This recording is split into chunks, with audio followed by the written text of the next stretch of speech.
Telefon.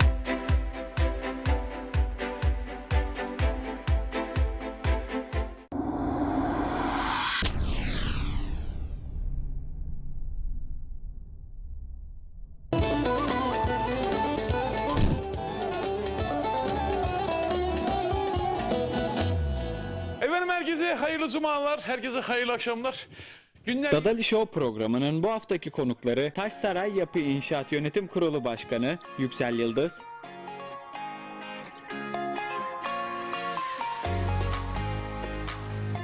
ve sanatçı Mehmet Öndül.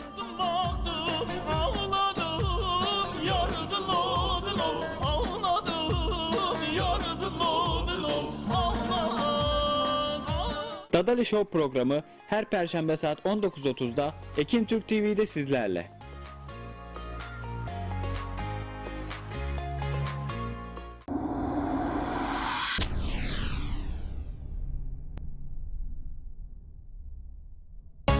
Birbirinden değerli konu ve konuklarıyla yepyeni bir program sizlerle. Selma Bolat ile Türkü Tadında programının bu haftaki konuğu Hüseyin Duman. Aldım öylece, oltalara attım delice, bilmem bu nasıl işkence var. Resmine daldım öylece. Selma Bolat ile Türkü Tadında programı her salı saat 22'de Ekin Türk TV'de sizlerle. Sevdiğim senden ötürü. Vay bu ne sitemdir.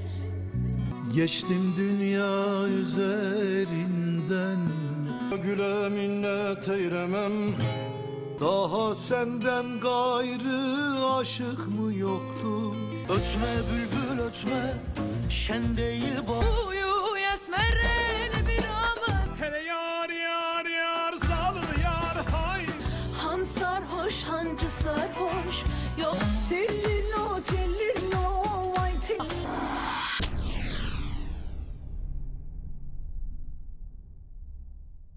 Sarı saçlı sevdiğim de çık bizim ellere de çık bizim. Suat Polat'ın hazırlayıp sunduğu Anadolu Rüzgarı programının bu haftaki konukları Cemil Kaya, Ben sanki sultan, aşkım gibi can kaldı, aşkım gibi can. Bahar Duman. Sultanlıkmış indirin tahttan beni. Ağız çıkartın darbe yapın kurtarın. Anadolu Rüzgarı programı her çarşamba saat 22'de Ekin Türk TV'de sizlerle. Benim dünyam boştur toparlanıp, güzelim döndürdün beni şaşkına.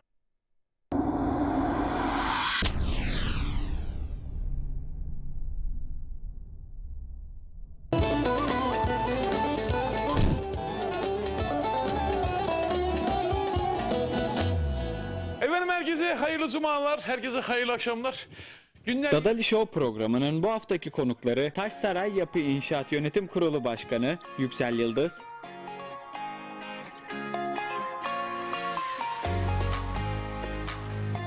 ve sanatçı Mehmet Öndül.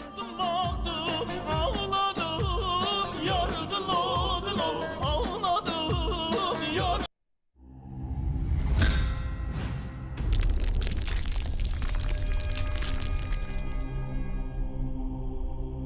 Bizi izlemeye devam edin.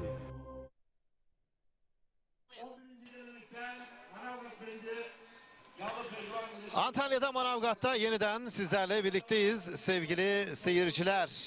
CV Enerji Türkiye Yağlı Güreş Ligi'nde heyecan Manavgat'ta başladı ve 7 ayaktan oluşan ligde birbirinden çekişmeli müsabakalar. İlk ayak Manavgat'ta ve final heyecanıyla artık karşınızdayız.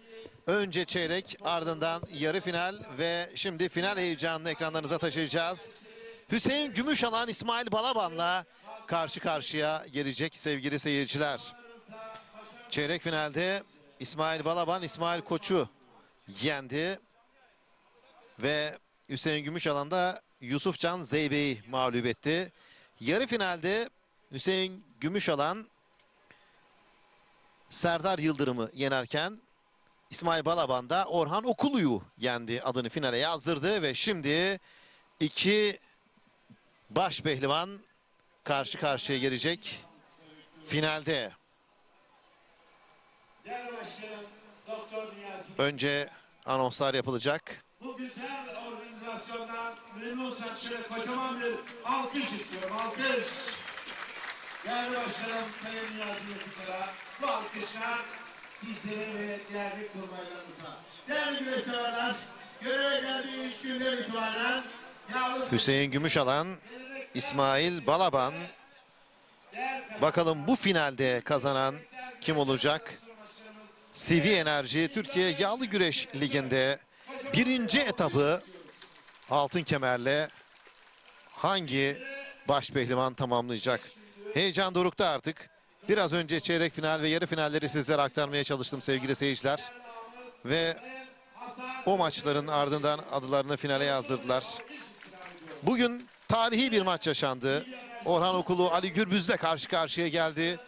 Ve normal süre sonrasında puanlama toplamda 1,5 saat sürdü. Evet, tam 1,5 saat. Ve o 1,5 saatin ardından iki başpehlivan da ayakta kalmayı başardılar. Müthiş bir mücadele. Son anda ikisi de kazanabilirdi. Ama Orhan Okulu o son anda o müthiş oyunuyla çevirdi ve o tarihi karşılaşmayı kazanmayı başardı. Hiç kuşkusuz uzun yıllar unutulmayacak bir karşılaşma oldu sevgili seyirciler. Hüseyin Gümüşalan da Yusuf Can Zeybi'yi yendi. İsmail Balaban İsmail Koç'u yendi. Ardından yarı finalli mücadeleleri yapıldı.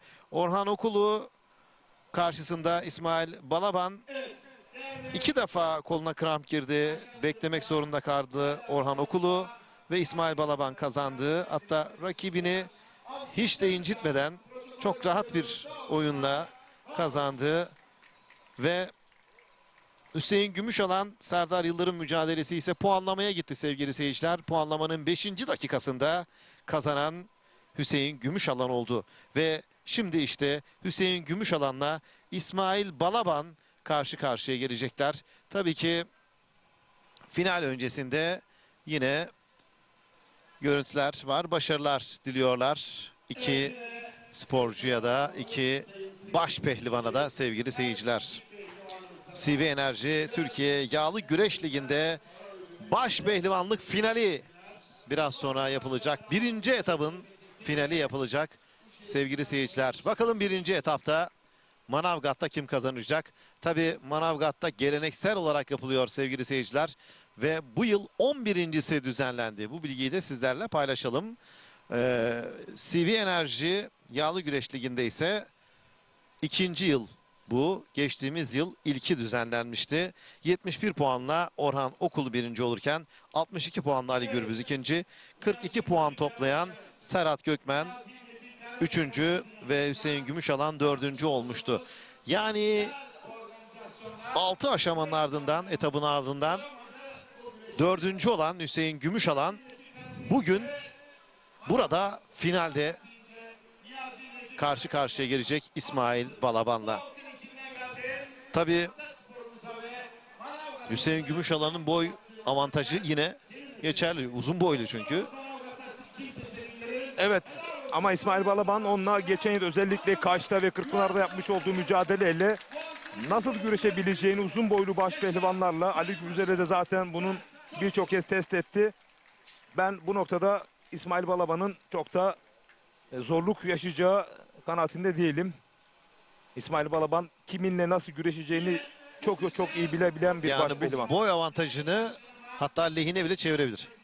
Onu da göreceğiz. Evet işte iki baş pehlivan ekranlarınıza yansıyor sevgili seyirciler. İsmail Balaban 3 Eylül 1987 doğumlu. Akçay Elmalı. 652 ve 655 Kırkpınar Yağlı güreşlerinde 1. oldu. 2 kez baş pehlivan unvanını kazandı. 2013 yılında Ali Gürbüz'ün doping testi pozitif çıktığı için kaybettiği baş pehlivanlık finalinin 1.'si ilan edildi. 2020 yılında ağır siklette dünya şalvar güreşinde de şampiyon oldu. Bunu da söyleyelim. Böyle de bir başarısı da var. 2021 yılında da Survivor'da çok dikkatleri çekmişti hatırlarsanız. Ve o yarışmada sevgili meslektaşım Acun Ilıcalı'nın düzenlediği o yarışmada da diyelim 2001 yılında şampiyon oldu İsmail Balaban. Güreş camiasını çok da güzel temsil etti duruşuyla. Ve güreş Efendiliğiyle. camiasından çok da oy aldı. Aldığı oyların da etkisi çoktu. Ve tabii ki Sarı Fırtına aynı zamanda lakabı da, onu da söyleyelim. Er Meydanı'nın Sarı Fırtınası sevgili seyirciler. İşte ekranlarınıza yansıyor. 36 yaşında. Welcome to our Manavgat Ilıca Wrestling Arena. Our chief wrestlers have competed final round. We would like to give a strong moral applause to all athletes. Thank you. Evet, baş meydanlarımıza bir moral alkışlar istiyoruz.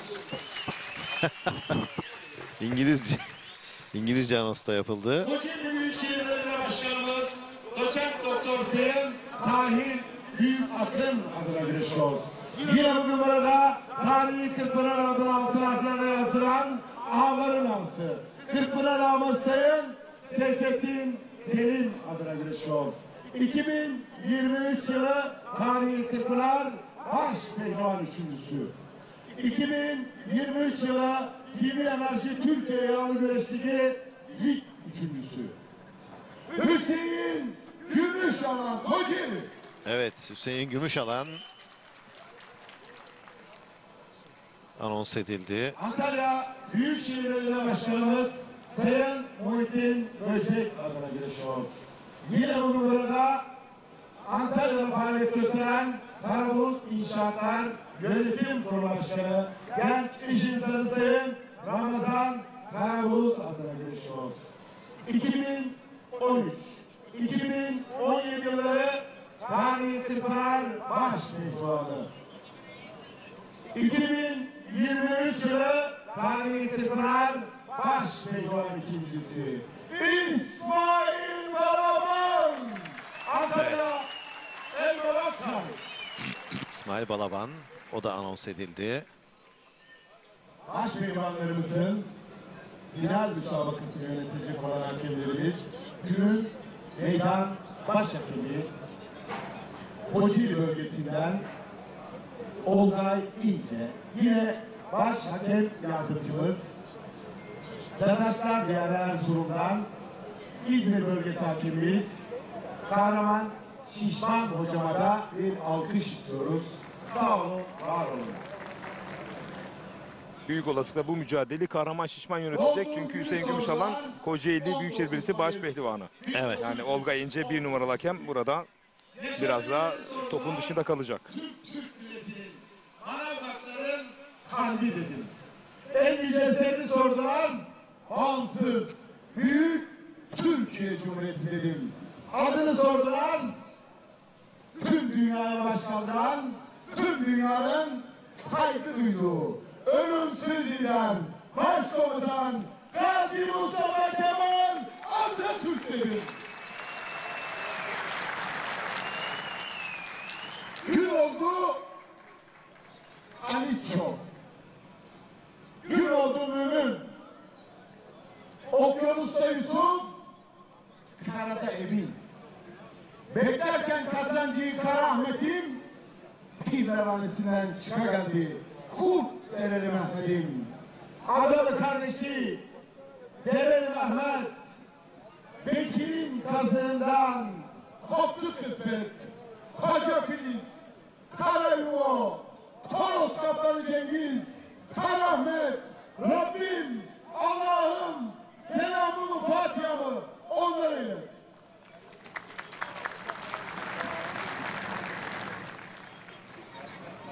...300 minareden ezan sesleri midir gelen? 40 davulun sesi midir? Yoksa koca Yusuf mudur eğlenen? Manavgat Ilıcalı meydanı kaynıyor. Toros Kaptanı Cengiz Elbey'e midir gelen? Hey! Bir Recep Gürbüz! Duyuyor musun? Manavgat Ilıcalı meydanında kıran kırana güreşler var. Duymuyor musun?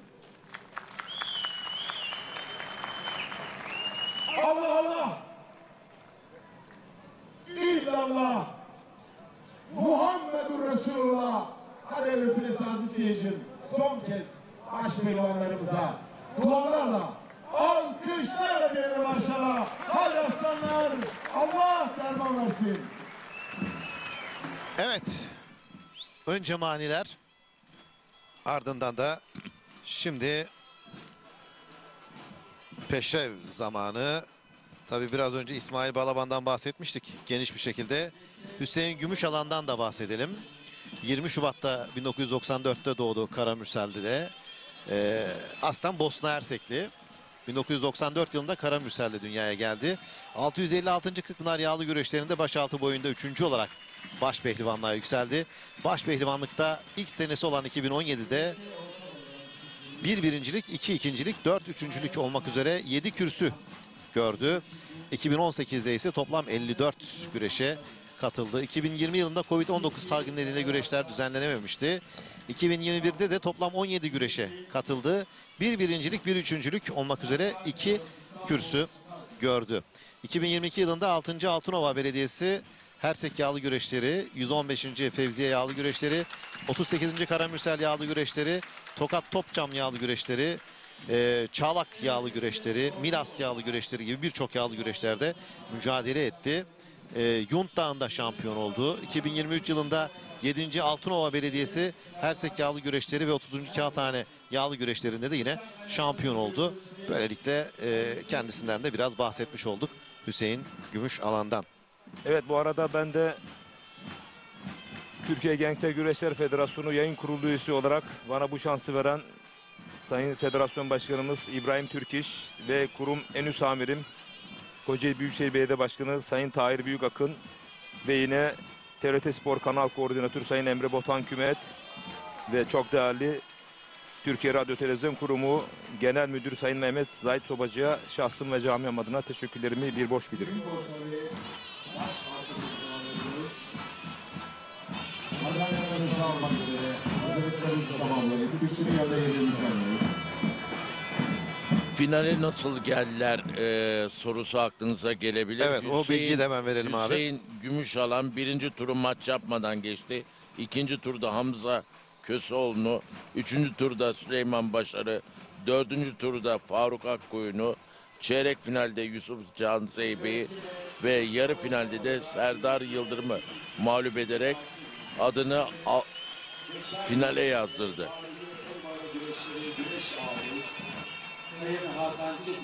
İsmail Balaban o da birinci turu maç yapmadan geçti. İkinci turda Ramazan Bircan'ı mağlup etti.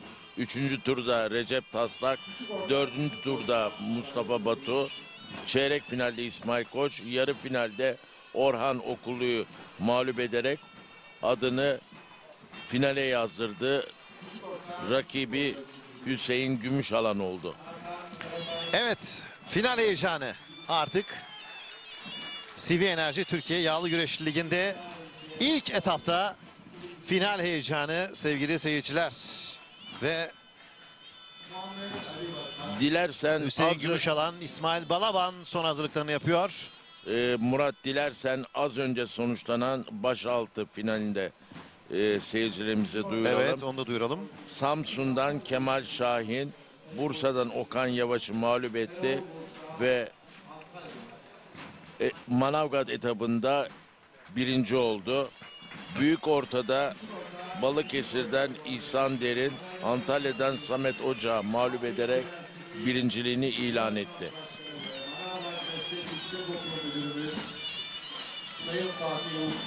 İsmail Balaban ekranlarınıza yansıyor.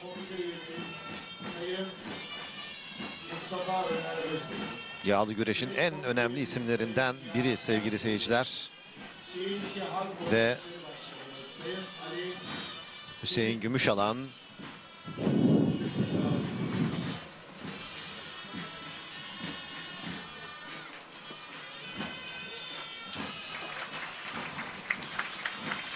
şimdi pehlivanlar sahanın hemen her yerine peşrev yaparak seyirciyi selamlıyorlar. Bir anlamda ısınma hareketleri oluyor bu yağlı güreşçiler için. Evet. Yine yağlı güreşin olmazsa olmazlarından biridir bu. Öncesinde peşrevler, selamlamalar. Akhisarlı Mustafa, Arap Mustafa vardı. O çıktığı zaman özellikle gece güreşlerinde, akşama kalan güreşlerde yağlandı mı bir peşrev atardı. Seyirciler havaya kalkardı Kırkpınar'da. Arap Mustafa Yıldız gerçekten bu çayıra çok büyük bir emeği geçti. Evet. Bizler de kronometremize bastık. Manavgat'ta artık final heyecanı. Önce yarım saatlik bir zaman dilimi başlayacak. Hemen ardından da eğer yenişemezlerse puanlamaya geçirecek sevgili seyirciler.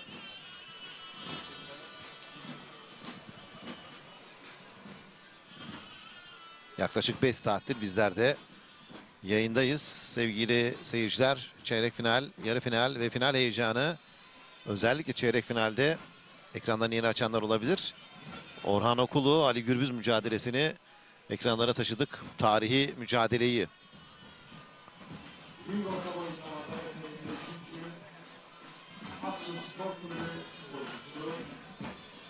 Havada serinledi şu anda.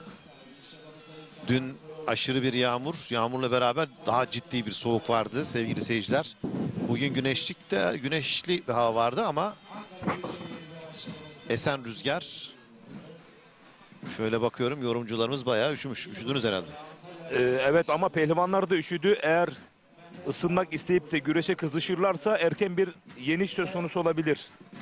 Hava şartlarının da nasıl etkili olduğunu böylelikle Recep Tosun bizlere anlatmış oldu. Şu anda hava sıcaklığı 17 derece. Evet. Yani Antalya bölgesi için oldukça düşük bir hava sıcaklığı. Tabii şu anda birçok şehirde aslında yağan yağıştan dolayı hava sıcaklıkları düşük ki hatta Ankara Kızılcahamam'da kar yağdığına yönelik videolar da vardı bugün. Diyelim ve dönelim. Tabii artık burada ilk başta birbirlerini şu anda tartacaklar, deneyecekler. Yıpratmaya çalışacaklar. Her zaman olduğu gibi.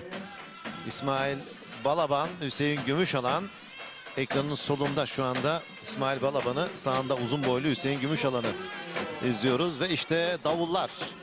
Davul ve zurnalar. Davullar biliyorsun pehlivanın kalp atışını simgeler. Evet, olmazsa olmazlardandır.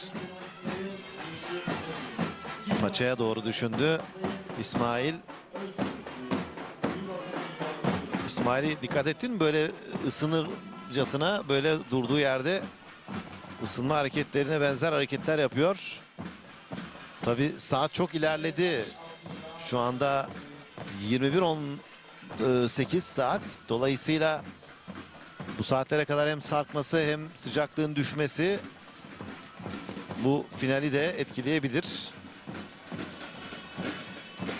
Evet, yine tarihi en oyun güreşleri, korkan güreş abisi, Hakan Büyük ortada birinci olan... Şimdi dikkat ederseniz davul ve zurnanın temposu değişti. Evet. Şimdi Final tempo. güreşte biliyorsunuz peşrefsiz yağlı güreş olmayacağı gibi davul ve zurnasız yağlı güreş asla olamaz. Aynen. Bu pehlivanlara tempo veriyor. Güreşe renk katıyor ve o güreşçileri yüreklendiriyor. Final temposu şu anda çalan tempo. Evet. Dikkat edin, daha hızlı.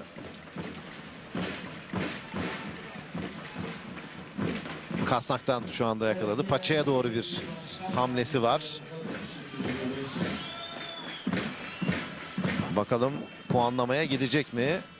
Tabii Recep Tosun gerçekten bu konuda çok yıllardır hem takip etmiş hem güreş yapmış bir isim olarak hava sıcaklığından dolayı belki uzatmaya, puanlamaya da gitmeden bitebilir Muhtemel. dedi.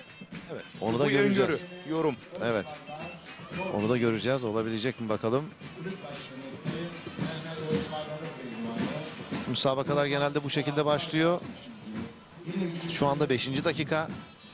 Ardından biraz hareketleniyor. Eğer 20 dakikalık bölüm içerisinde puan alamazlarsa bu kez de puanlama için bekleme başlıyor. Durağan bir hal alıyor. Durağan bir hal. Artık hani biz puanlamaya gitmek istiyoruz görüntüsü ortaya çıkıyor. 5. dakikadayız şu anda. Evet, Dikkat yine edersin. paçadan yakalamak istiyor Kastaktan tutup paçadan yakalamak istiyor İsmail Balaban. Dikkat ederseniz kırmızı şapkayla sahada yer alan 2 numaralı hakem Kahraman Şişman bu karşılaşmanın baş hakemi. Evet. Evet, baş altı birincisi. Artık finaldeyiz sevgili seyirciler. Manavgat'ta bu yıl 11.si düzenleniyor. CV Enerji Türkiye Yağlı Güreş Ligi'nde 2. yıl ve ilk etap mücadelesi. Artık finale geldik. Ve finalde İsmail Balaban'la Hüseyin Gümüşalan karşı karşıya geliyor. Kutsal olan insan hayatına doktorluk anlamında hizmet eder. İsmail Balaban aynı zamanda çok da centilmen. Sayın Hacer, Herhalde tırnağa geldi ki karnına doğru. değerli başkanımız, Doktor Özür diledi hemen. çok kıymetli eşi Sayın Hacer Ceyhan Karayı. Yine Manavgat Cumhuriyet Halk Partisi ilçe Maçın hakemiyle bir şeyler konuşuyor. Oykun Başarı. İşte Yine burada kastaktan tutmak isterken Başkanımız Sayın Veli Çotur. Kuruluş karnına doğru geldi parmakları. Sayın Fahrettin Karaüzü. Elenseler sertleşmeye başlayacak biraz sonra. Hele Biraz sonra bakın daha sert elenseler göreceğiz. Kültür Sosyal İşler paçaya dayanıklı şart söz konusu olursa ortak oyuna girebilirler. Paça paçaya, kasnak kasnağa. Evet. Bu da sonuca etki edecek, çeviklik gerekecek. İsmail Balaban bu hususta daha atik. baş altında Sadece tabii şunu da söyleyelim.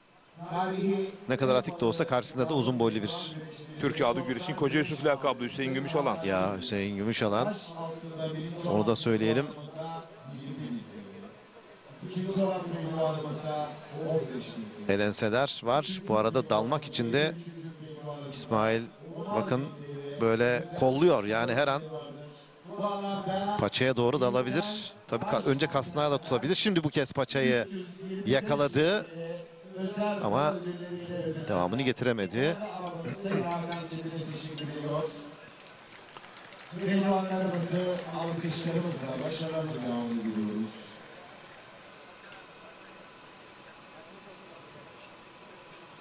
...7 dakikayı geride bırakıyoruz. Hüsnü abi Şimdi beklendiği gibi gidiyor.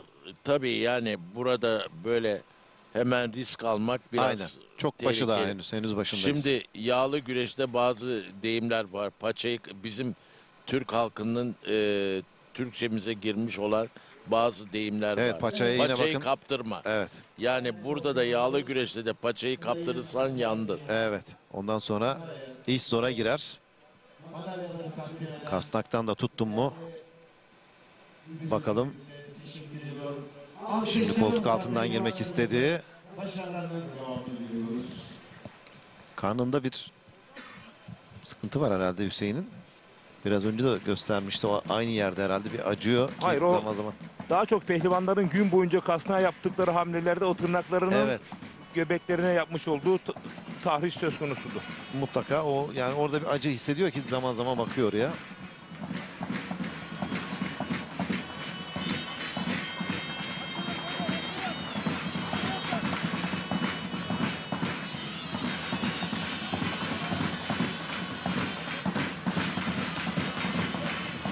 Dokuzuncu dakika. Şimdi yakaladı bacağından, tek daldı ama çabuk bıraktı. Evet, bu güzel kavgada alkışlıyoruz. Çabuk bıraktı. Belki de kontradan mı korktu acaba? Uzun boylu Hüseyin Gümüşalan her noktadan yakalayabilme becerisine sahip. Pençeleri çok güçlü. İsmail Balaban biraz tedirgin. %100 değil. Evet, hemen çekildi. Evet, %60 gibi bir ölçekte hücum yaptı. %100 değildi yani. Benim burada dikkatimi çeken bir şey var. İsmail'in fizik yapısı geçen yıla göre daha Atletik. dolgun olmuş. Kasları çok daha geliştirmiş. Evet, daha atletik. Özellikle omuz kasları İyi çalışmış. geçen yıla göre çok daha farklı İsmail. Daha iyi çalışmış. Biraz daha geçen sene yağlı gibi duruyordu. Ama bakın bu sene iyi bir kas çalışması yaptı. Evet, evet iyi çalışmış. 10 dakikalık bölüm. 10 dakikalık bölümde şu ana kadar böyle iyi bir oyun görmedik. Yani heyecanlanabileceğimiz. Ara ara dalışlar, dalga dalga hücumları gözlemdeki İsmail Balaban özelinde. Evet. Manavgat güreş takımına artı pehlivanlar ekleyen bu güzel organizasyonu dillere destan 10. dakika. tertip ve komiteden. Güreşlerimizin tertip komitesi. Yarım saatlik normal sürede yenişemezlerse puanlamaya geçirecek sevgili seyirciler. Ve o puanlamanın ardından da Kupa ve altın kemerin sahibi belli olacak. Manavgat'ta CV Enerji Türkiye Yağlı Güreş Ligi'nde sevgili seyirciler ilk etap Manavgat'ta, bakalım kim kazanacak? Geçen yıl 4. olmuştu Hüseyin Gümüşalan, 42 puan topladı Serhat'la birlikte. altın kemerine, ağır altın kemerine kupasına almak üzere davet ediyoruz. Bu güzel tabloyla şöyle coşkuyla alkışlıyoruz. İsmail biraz daha sanki atak değil mi? Yani daha çok gidiyor rakibin üzerine doğru.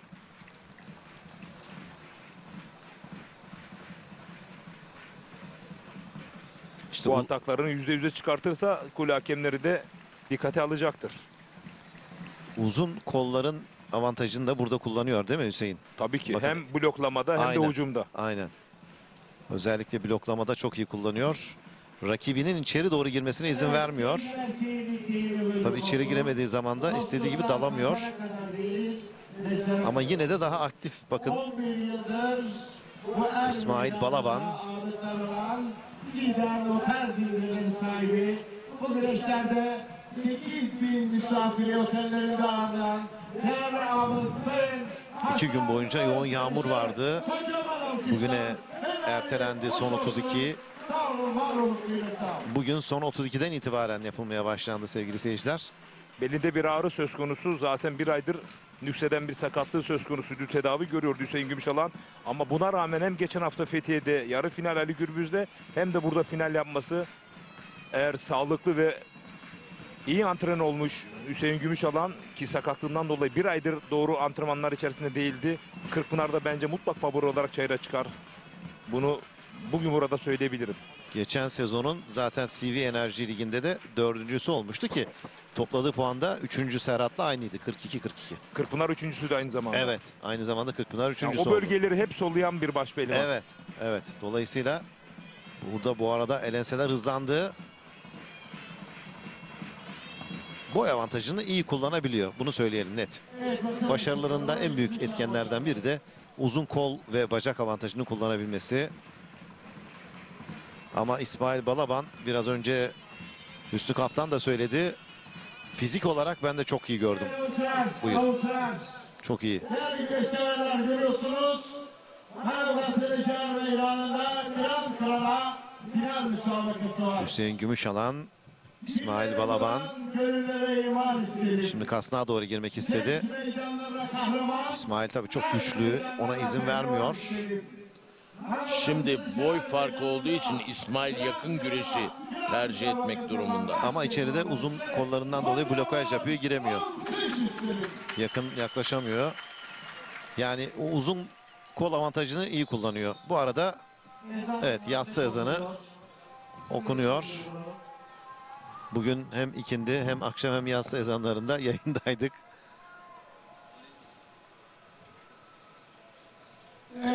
Davullar, zurnalar sustu. Ama bu hamleler özelinde ben güreşten kopmasını istemiyorum. Güreş severlerin İsmail Balaban %51, Hüseyin Gümüşalan %49 diyebilirim. Çünkü daha çok arzulayan, daha çok isteyen bir İsmail Balaban var final özelinde altın kemer. Evet tabii diyoruz ya, hele finallerde 15 dakikaya yaklaştık çünkü. Finallerde asla bir yüzde verme doğru değil. Çünkü finallerde çok favori olarak gösterilenlerin yenildiğine de şahit olmuşuzdur. Evet, işte böyle başladı heyecan, final heyecanı ve Şimdi arkadaşımız futbolda Barış Kömez de bu görüntüleri ekranlara getiriyor. Murat kardeş, şimdi futbolda tabii favori takımlar var diyebiliyoruz. Örneğin şimdi Messi'li, Ronaldo'lu bir takımı düşünün, bir de amatör kümedeki bir takımı düşünün. Bu iki takımı karşılaştırdığınız zaman, karşılaşacakları zaman kim favori dersiniz? Tabii ki güçlü olan Ronaldo'nun Messi'li takımı favori gösterisiz. Ama yağlı güreşte bir kere bireysel spor bu. O gün gününde olan her zaman için tabii takım avantajlıdır. sporlarında Burada da şu var ama yağlı güreşte özellikle Hüsnü abi yarı finalde, çeyrek finalde, ön elemede kim ne kadar hangi süre mücadele etti? Kim daha çok yorgun? İşte biraz önce izledik mesela Tabii. Orhan Okulu ne yaptı? 1,5 saat mükemmel bir güreşin ardından İsmail Balaban karşısında aslında bizler de bekliyorduk yani İsmail'in kazanabileceğini. İşte orada %50'ler, %60'lar devreye giriyor çünkü rakip çok yorgun. Tabii. Bunların da etkisi mutlaka oluyor. O yüzden finale gelindiği zaman elbette kimin kazanacağını bilmemiz çok zor. Tabii ki yağlı güreşin zaten bu kadar popülaritesinin yükselmiş nedeni bu. Yenerken yeniliyorsunuz, yenilirken yenebiliyorsunuz ama biz normal müsabaka içerisinde elde etmiş olduğumuz doneler üzerinden ben bu koltukta yorumculuk koltuğuna oturuyorsam mutlaka bir öngörüde bulunmam gerekiyor. Bunda yanılabilme payım olduğu gibi doğru çıkabilme payı da söz konusu. Evet, Dolayısıyla ama tabii finallerde bu tip şeyler zor oluyor. Yani yüzde vermek ama gelinen nokta da önemli. Bu sporcu buraya nasıl geldi? Baş pehlivan buraya nasıl geldi? İşte yorucu bir dönemden gelmek var. Bir de puanlamaya bile gitmeden yenmek var. O da ister istemez bazı şeyleri gösteriyor. Evet. Güzel görüntüler. Yönetmen arkadaşımız Barış Kömez'e teşekkür ederim. Manavgat'tan çok güzel görüntüler eşliğinde. Yani Türk bayrağımız, minaremiz, Atatürk, değil mi? Bizim ülkemiz için olmazsa olmazlarımız. Ne güzel, çok güzel bir kare yakaladı. Az önce yaptığımız değerlendirmede bir avantaj diyebiliriz. Yani yorgun olması dezavantaj, öbürsü için avantaj olabilir. Tabirlerini kullanmak daha doğru gibi geliyor bana. Evet, tabii herkesin bakış açısı bu noktada bu şekilde. Hüseyin Gümüşalan, İsmail Balaban finalde karşı karşıya geliyor. Şimdi değerlendirme de yapma şansına sahip oldular. Mola olmuş oldu aslında.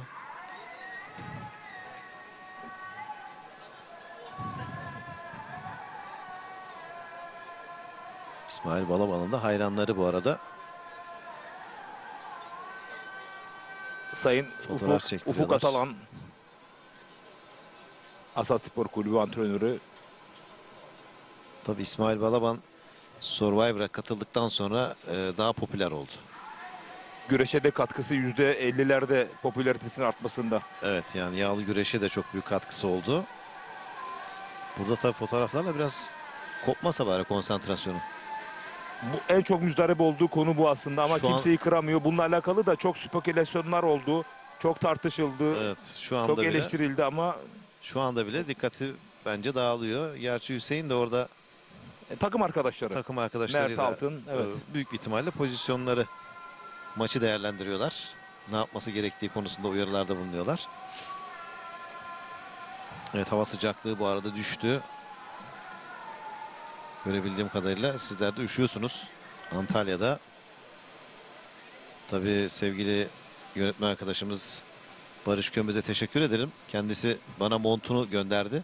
Ben de üşüyordum ama şu anda montu sayesinde üşümüyoruz. O güzel görüntüler de bir kez daha ekranlara geliyor.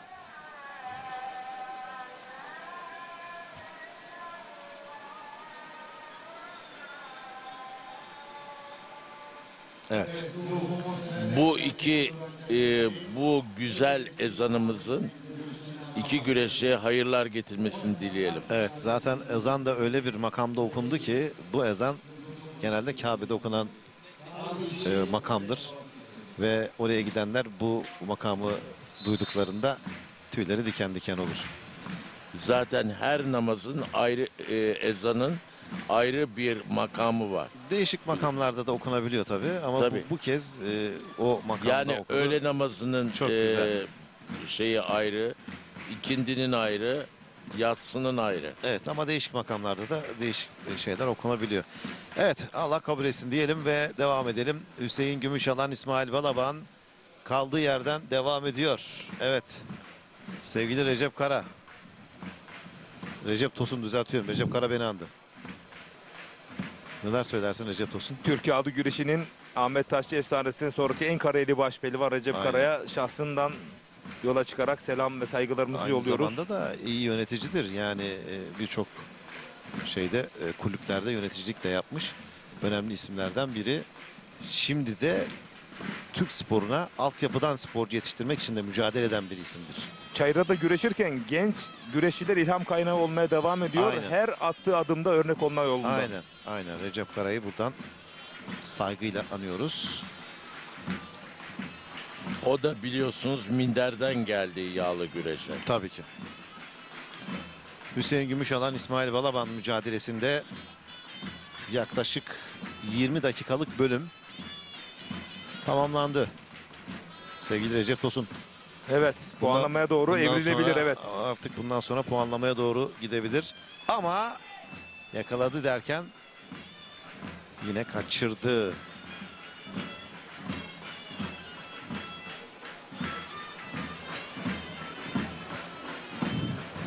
Yaklaşık 20 dakikalık bölüm.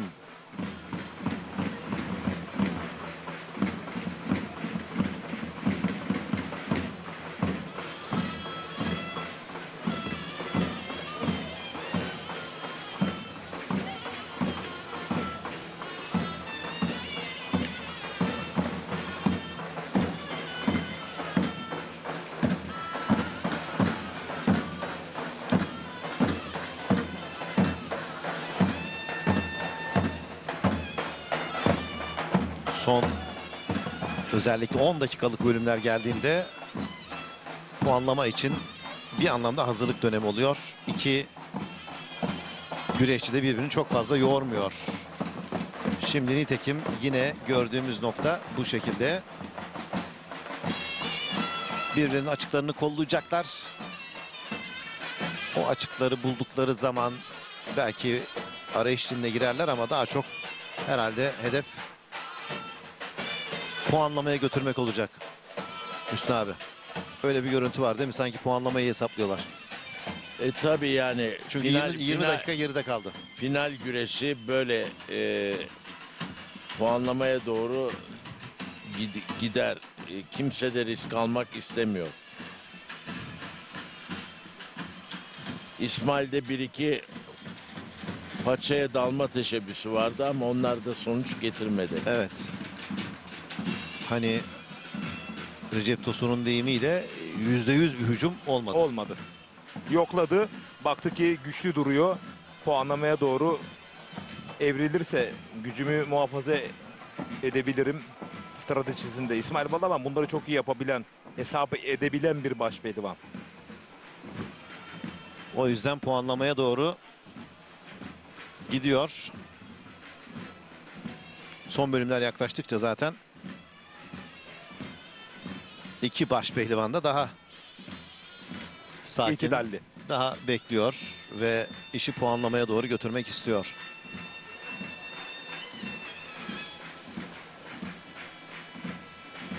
Yine paçaya doğru bakın bir denemesi oldu. Tek dalmak istedi. Bir kez daha daldı. Yakaladı mı? Bakıyorum bu kez paçayı yakaladı. Paçayı yakaladı. Bir yandan kasnağa doğru da uzandı. Bir kez daha bastırıyor şimdi. Kenara doğru götürüyor. Kayıyor. İlginç. İlginç bir görüntü var. Arkada doğru şimdi dolandı. Kaçırdı. Yani özellikle bu bölümlerde böylesine bir atak beklemiyorduk. Daha durağan geçmesini bekliyorduk ama bu arada Hüseyin kolunu sürekli kontrol ediyor. Bir sakatlık mı var? Bir işaret var kenara. Sevgili Recep Tosun, tam anlayamadık ama kuleye doğru mu? İtiraz var. Hayır, itiraz yok ama bir sanırım öngörüde bulunacaklar. Evet, ikisi de kenara doğru geldi çünkü. İhtar ikazına mı acaba Hüseyin Gümüşalan? Herhangi bir ithar anonsu yoktu. Anons yoktu, hiçbir şey yoktu ama neden o tarafa doğru gittiler anlayamadım. Bu arada son anlar artık. Normal Hüseyin Gümüşalan bu arada çok biraz gergin bir görüntüsü var. Burada işte tekrar bakarsak hep beraber bir değerlendirelim. Burada geri adımlamıyor, sadece kayıyor. Eğer Kayıyor. çayır hakemleri telsizle kuleye ithal konusunda bir ikazda bulundularsa... Yok, buradan olmaması lazım. Çünkü kaydı, durma şansı yok ki. Sonrasında burada arkaya doğru bakın kasnaktan tutmuş. Bastıramadı, dönemedi de kaldığı yerden devam ediyor. Çok az kaldı. Biraz sonra puanlamaya geçirecek. Evet. Süre doldu. Süre doldu. Yarım saatlik süre içerisinde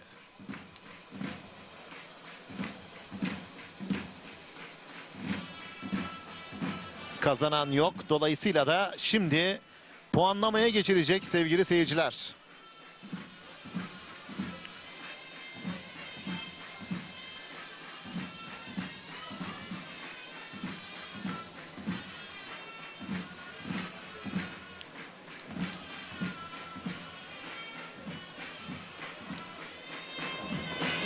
Evet.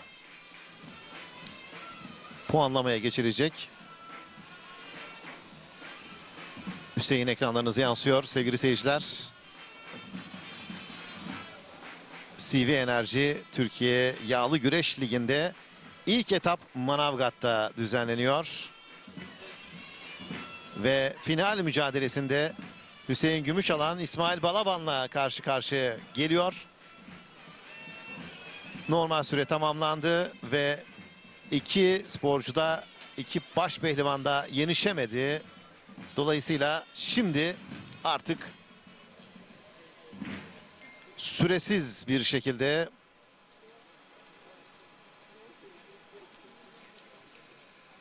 puanlamaya başlıyorlar.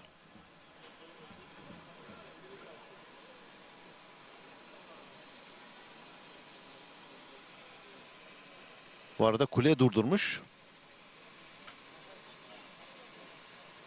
Payanda var mı diye. Evet, payanda var mı diye bakmışlar ama yokmuş. Kol bastı yapıyordu zaten. Evet.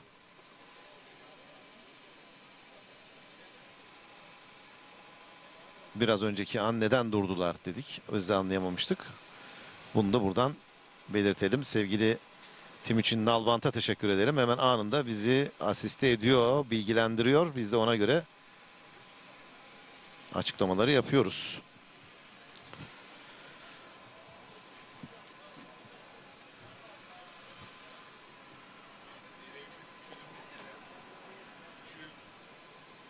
Evet, hava serinledi bu arada Manavgat'ta sevgili seyirciler. Heyecan da yeniden başladı bu arada. Bizler de kronometremize bastık. Bakalım ne kadar sürecek. Hemen Recep Tosun'a soralım. Çok uzun soluklu olmayacak. Evet. Cevabını vereyim hemen. Biraz önce söylemiştin. Evet. 5 dakika sürmüştü. Bakalım çok uzun soluklu olacak mı, olmayacak mı? Şimdi paçadan yakaladı. Kasnaktan yakaladı. Paçaya doğru gidiyor.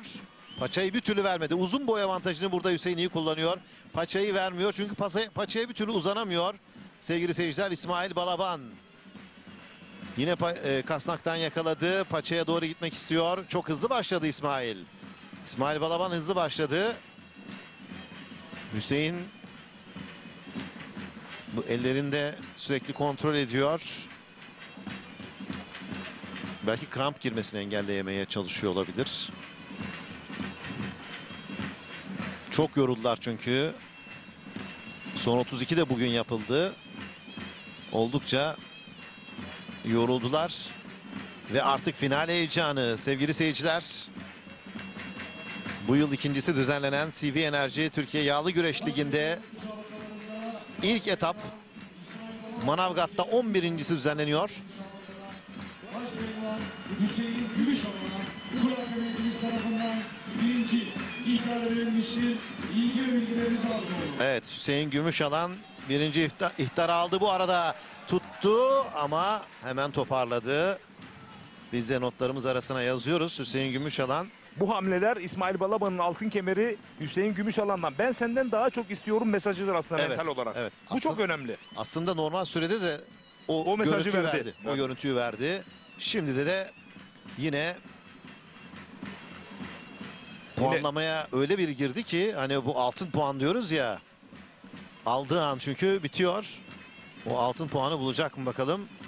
Bir kez daha tuttu. Bir kez daha götürüyor. Yine uzun boyunun avantajını iyi kullandı. Hüseyin Gümüşalan. Evet. Her an bitebilir ama her an puan çıkabilir iki taraf özelinde de.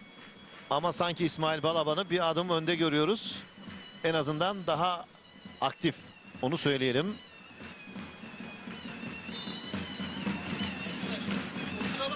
Hareket etmeyin.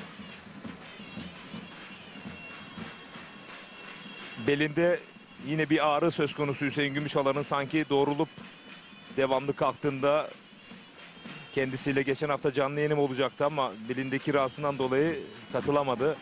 Evet, şu anda da yüz İnşallah ifadesinden toparlar. de anlaşılıyor aslında. İşte bu da bir koltuk altı ya da paça kazıktan Paçadan sürebilir. yakılabilir mi? Şimdi İsmail'in orada bir çabası var, tuttu. Arkaya doğru dönmek istiyor. Bir kez daha mücadelesini sürdürdü. Yere doğru arkada dolanıp puan almak istedi. Yine kaçırdı. Bastırmak istedi ama biraz da zeminin basık ve kaygan olduğunu mu görüyoruz? Bence Hüseyin Gümüşalan uzun boyuyla o kol bastıdan dönebilir diye yine uzak kaldı İsmail Balaban. Çok doğru bir taktikte güreşti. Yakalanabilirdi. Evet, normal sürenin ardından puanlamaya geçildi ve puanlamada da 4 dakikalık bölüm. Çok hızlı başladı İsmail Balaban puanlama bölümlerine. Şimdi yine kasnaktan yakaladı. Paçaya doğru da gidiyor. Bir paça kasnak. Hemen blokaj yapmak istedi. Hüseyin bir kez daha deniyor şimdi. Bu kez daha güçlü. İsmail daha güçlü gitti. Kaldıramıyor ama. Dikkat ettin mi? Kaldıramıyor. Orada bir kaldırabilse ayağını. Hüseyin Gümüşalan sağ ayağı çok güçlü ama Çok güçlü. buralar çok tehlikeli. İsmail Balaban tekrar yüklenirse dengesi bozulup Çok yoruldu çünkü. Yıpratıyor rakibini. evet, her hamlesinde İsmail Balaban rakibini sürekli olarak yıpratıyor. Yine kasnaktan tuttu, kafasını da dayadı. Orhan gibi burada güreşiyor. Şimdi bir kez daha yakaladı paçadan. Yine götürüyor. Yine kurtardı rakibi. Hüseyin Gümüşalan yine kurtardı.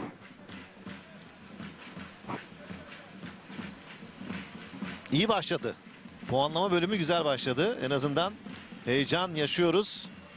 Sevgili Recep Tosun. O heyecanı yaşıyoruz.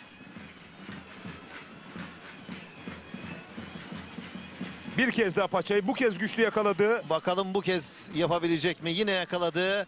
Kaldırıyor da bu kez ayağını. Götürdü, indirdi ama bastırması lazım oradan. Müthiş bir mücadele İsmail Balaban. Bir anda Hüseyin'den geldi. Ardından atladı rakibin üzerine doğru. Müthiş bir kontra izledik. Harika bir kontra geldi. Bir İsmail Hüseyin'den. Balaban kaçırdı, bir Hüseyin Gümüşalan kaçırdı. İkisi de kaçırıyor. Ama artık kırılma anına doğru yaklaştık. Sabırlar tükendi. O görüntü var. Net bir şekilde o görüntü var. Makas aralığı %55 İsmail Balaban, %45 Hüseyin Gümüşalan, bunu artık net bir dille ifade edebilirim, keskin bir şekilde. Evet, aslında yine yüzdeli bir oran veriyor. Recep Tosun yüzdeli oranlardan vazgeçmiyor. Ve şimdi kasnaktan bakın yakaladı. Paçadan da yakalıyor. Yine kaldırabilecek mi? Bu kez kaçırdı. Bu kez kaldıramadı, kaçırdı. Müthiş bir heyecan var sevgili seyirciler. CV Enerji Türkiye Yağlı Güreşlerinde birinci etap Manavgat'ta final. Hüseyin Gümüşalan, İsmail Balaban. Normal süre, eşitlik bozulmadı. Puanlamaya geçildi ve puanlamada da şu anda heyecan devam ediyor. İsmail Balaban'ın yoğun çabası var. Yine paça ve kasnaktan tutuyor. Bakalım oradan yine yüklenebilecek mi? Tabii yoruldu, o da yoruldu. Üst üste 2 kez, hatta 3 kez çok güçlü bir şekilde Ben 5 saydım. yüklendi. Bir kez daha bakın kaldırıyor. Evet, oradan arkasına doğru bu kez kaçabilecek mi bakalım. Bir kez daha kaçtı. Hüseyin, Bu kez çok yaklaştı. evet, Hüseyin bu kez de vermiyor. Hüseyin Gümüşalan, ikisini de kutlamak lazım. Biri inanılmaz bir şekilde mücadele edip rakibini bastırmaya çalışıyor. Biri çok iyi savunma yapıyor ve müthiş bir final şu anda TRT Spor Yıldız ekranlarında. Son yıllarda pazartesi kalan ve böyle. Evet, tam 43 yıl sonra yine bir organizasyon pazartesiye kaldı. Tarih Edine Kırkpınar'dan sonra. Evet, onu da söyleyelim. Paçadan yine tutmaya çalışıyor. Bir eli kasnakta. Bir kez daha bastıracak. Evet, oraya doğru eğildi. Kaldırmak istiyor. Üstüne de doğru da yüklendi Hüseyin. Ona izin vermek istemedi. Yeniden bakın paçadan. Yakaladı, bu kez bırakmayacak. Çok sağlam tuttu. Kavradı. Evet. İpleri kavradı. Çok sağlam tutuyor. İzin vermiyor yine Hüseyin. Bakalım bu kez de kurtaracak mı kendini? Evet, kurtardı. Yine kurtardı. Hüseyin Gümüşalan yine kurtardı. Çok yoruldu. Bakın yüz ifadelerine bakın sevgili seyirciler. İkisi de ne kadar yoruldu. Müthiş bir mücadele örneği ortaya koydular. Hem elemelerde hem çeyrek hem yarı finalde müthiş mücadele örneği ortaya koydular. Yarı finalde Orhan Okulu'yu yenmişti. İsmail Balaban kısa sürmüştü gerçi, 5 dakika sakatlanmıştı. Şimdi bir kez daha bastırdı. Bu kez düşürüyor rakibini. Arkaya geçip puan alabilecek mi? Bastırabilecek mi? Bastıramadı. Rakibinin hala arkasında. Ellerini çok iyi birleştirdi. Rakibi kaçmaya çalışıyor bir kez daha. Yine kurtulabilecek mi? Bakalım Hüseyin Gümüşalan. Hüseyin Gümüşalan karşısında İsmail Balaban tuttu. Döndü. Hüseyin bir kez daha döndü. Neler yapıyor Hüseyin? Alkışlar. Alkışlar, bakın birbirlerini tebrik ediyorlar. Birbirlerini tebrik ediyorlar. Çok güzel görüntüler. İsmail arıyor. Hüseyin hayır diyor. Bitmedi daha diyor. Ve adına yakışır, finale yakışır. Müthiş görüntüler var Antalya'da, Manavgat'ta. Yine kollar bağlandı. Makas aralığı gitgide yükseldi. Artık İsmail Balaban an itibariyle altın kemerin bir ucundan tuttu diyebilirim. 10 dakikalık bölüm geride kaldı puanlamada. Bir kez daha bakın tuttu. Bir kez daha yükleniyor. Çok yaptı bunları ve en sonunda bastırdı, aldı. İsmail Balaban altın kemerin sahibi oluyor. Manavgat'ta baş pehlivan İsmail Balaban oluyor. Uğraştı ve rakibini en sonunda indiriyor. Ardından da altın kemerin sahibi oluyor. CV Enerji Türkiye yağlı güreşlerinde birinci etap Manavgat'taydı ve İsmail Balaban Hüseyin Gümüşalan'ı mağlup etmeyi başarıyor. Evet.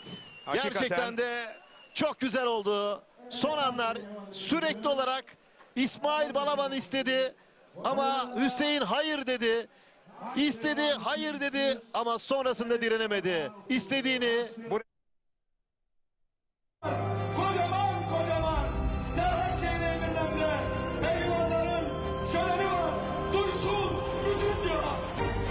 Mehmet Yeşileş'in arasında güreş Recep Kara'ya doğru yükselmeye başladı. Eğer oradan koltuk altı tekrarlarsa tekrarladı. Bastırabilir. Kafayı sokup bastırdı, blok etti.